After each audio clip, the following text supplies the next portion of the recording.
Ngayon ito yung ngayon mga master, Nissan Elgrand. Imported po ito galing sa Japan. Ang problema lang po nito, ayaw umandar. Wala siya injection pump doon. Ito nga, hinahanap natin ang kanyang injection pump kasi sino electronics ito. Nissan Elgrand. Imported. Ito challenge po sa atin ito na ayaw natin lagyan ng scanner. Tingnan natin kung kaya ba natin itong mapaandar. Kasi magdalawang taon na ito hindi tumakbo sa kalsada kaya Tanawa sa ako na ang oil lang, nabay oil. piningawan na siya sa kalsada o dagan-dagan. Ang tanong nito, kaya ba natin itong mapaandar na walang scanner? Kaya kailangan natin ito na magtiyaga.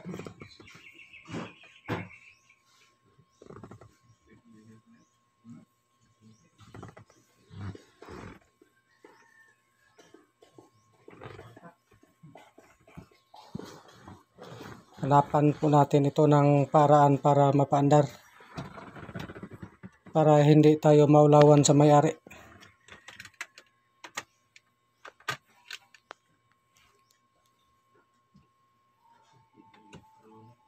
Ito, sinubukan ko ng i-on. Kung may pag-asa ba.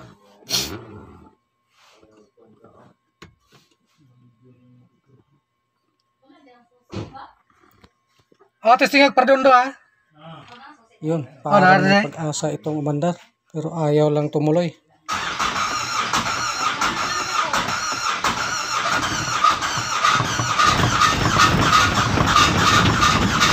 Yun.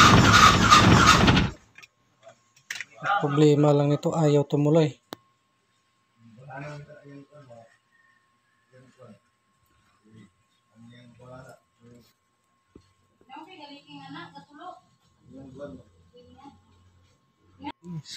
Kita naman natin kanina na umiilaw po ang kanyang engine. Tsaka yung glow plug.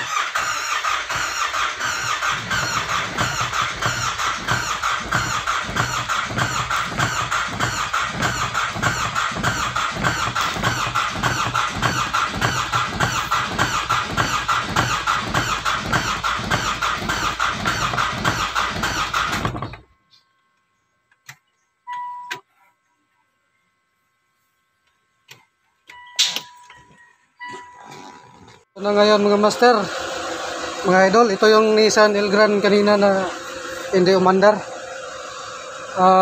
Kibali troubleshooting lang yung ginawa natin, hindi pa natin ito sinaksakan ng OBD. Tinanggal lang natin yung kanina, ipakita natin kanina yung tinanggal natin. Pero wala pa tayong parts sa pinalitan. Tagal na itong hindi na umandar.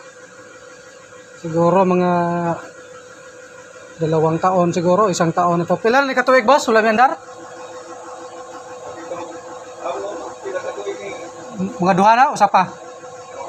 Mga isa. 2 katuig. 2 taon pala hindi mandar. Sige, testingin ko na, try ko na lang. Subukan natin pa-start. Yun. Ito ng Nissan Elgrand na hindi umandar. Ayun, umandar na. Imported pala ito na Nissan. Kita nyo ng logo na to. Imported. Semi electronics ito na Nissan na Elgrand. Ito lang munang tinanggal natin kasi maraming kabara. Parang hindi na makalusot yung hangin. Ang dumi na. May naman yung kanyang andar kasi tinanggal na. Pero may isang basket na ito na glow plug number 3. Papalitan din natin. Kasi mag-restart ito kapag hindi natin ito papalitan. Tapos ito, nilinisin natin ito. Saka yung kanyang intake. Medyo nabuhay na siya. Bandar na. Wala kaming parts na pinalitan nito. Ito lang munang tinanggal namin. Kasi ang daming nakabara nito na dumi. Ganun doon.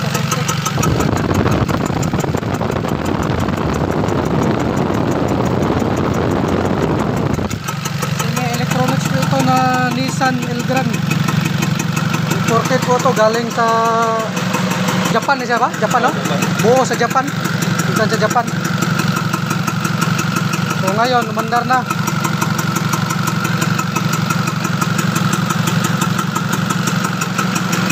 Ganda pala nito na logo na to. Yung mga ligid na siyos na ang kanyang mga ligid sa harapan at saka sa likuran. Kasi tagal-tagal na itong mag-2 taon na ito siguro na hindi umandar. Ngayon lang natin ito napandar. Ngayon lang natin ito napuntahan. Ngayon lang natin ito napandar.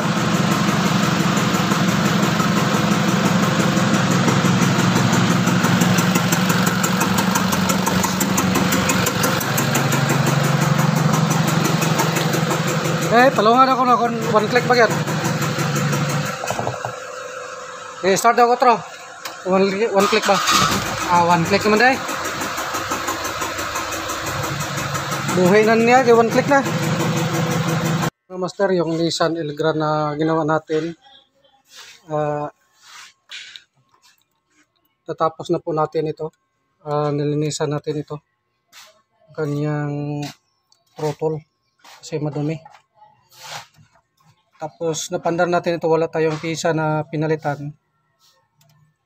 Ang nangyari nito, mayroon lang tayong pinalitang isang glue plug, pero napandar natin yan before pa natin napalitan yung kanyang isang glue plug, yung number 3. Kadilitan lang natin, baka pag malamig ito mag hard start naman, kaya pinalitan lang natin para wala na tayong balikan pa sa ating ginagawa. So ito tapos na. Kabit na natin, medyo may kunting mga lik-lik dito sa ilalim, pero hindi na natin yan kasama sa ating ginagawa. Ganito na nga kasi pag matanda na yung sasakyan, merong mga dumi-dumi na. Imported po ito na sasakyan, yung Nissan na Elgrand.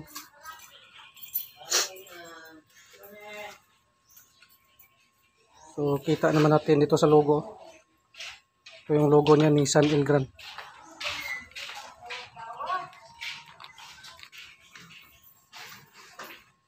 So maganda ito kasi buo ito, galing dito sa Japan. Imported. So ito ngayon, pandarin natin kung talagang okay na ba siya.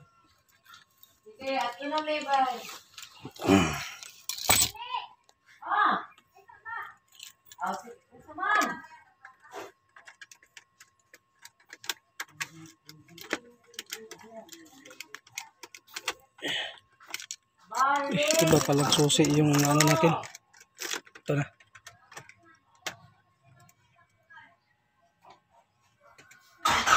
Yun. So 1 click na. Napandar natin ito. Walang pisa tayo na pinalitan. Pinandar natin. Malapit na mag-2 taon ko ito ayaw umandar. Kaya ngayon, napandar na natin. Tsaka yung langis naman at tsaka filter, pinalitan na natin kasi mag-2 taon na hindi umandar.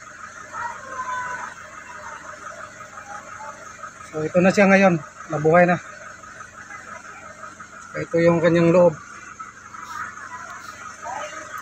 So ito, susubukan natin ito ang patakbuhin natin kung talagang wala na bang problema. So ito na po ngayon mga master, mga idol, ay patakbo na po natin ito. Kung okay na po ba siya.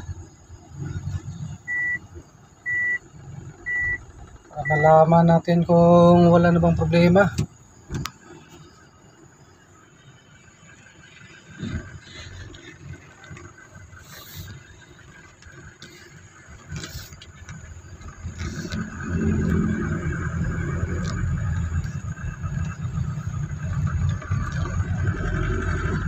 Hoy, parang ganun po yata yung speedometer.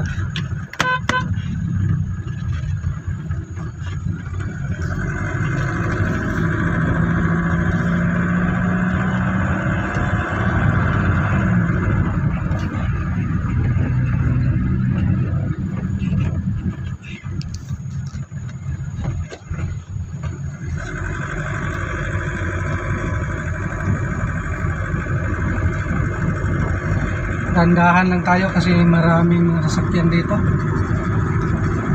Mahirapan tayong patakbo ng malakas.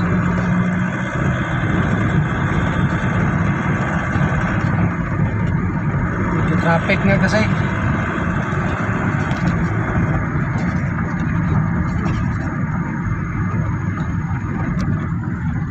Ito nga, may mga nakasalubong na tayo, hindi tayo pwedeng mag-overtake.